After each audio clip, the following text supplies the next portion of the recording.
অযোধ্যার নাম শুনলেই আমাদের পুরুলিয়ার পাহাড়ি অঞ্চলের সৌন্দর্য চোখের সামনে ভেসে ওঠে। তাই আর দেরি না করে বাইক নিয়ে রওনা দিলাম অযোধ্যার অজানা পথের খোঁজে।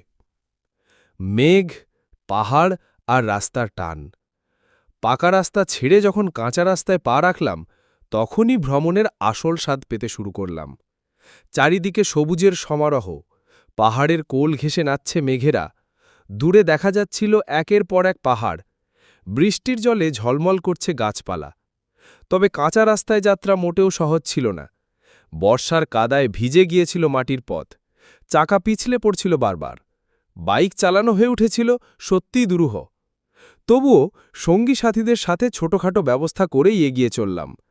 প্রকৃতির ডাক এত সহজে অগ্রাহ্য করা যায় না। অবশেষে পৌঁছে গেলাম বারেডি ঝর্ণায়, যা বাঘমুন্ডি থেকে খুব বেশি দূরে নয়। ছোট্ট এই ঝর্ণার সৌন্দর্য মন ভরিয়ে দেয়।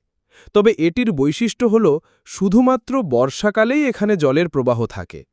পাহাড়ের বুক চিরে নেমে আসা স্রোত, চারপাশের নীরবতা আর ভিজে মাটির গন্ধ সবকিছু মিলে এক অন্যরকম অনুভূতি তৈরি করেছিল।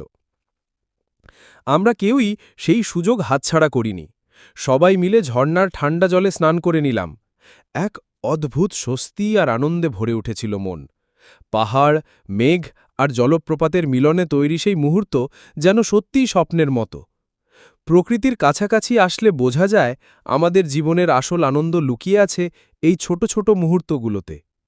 বারেডি ঝর্ণার পাশে কাটানো সেই কিছুটা সময় হয়তো বড় কোনো স্মৃতি নয়, কিন্তু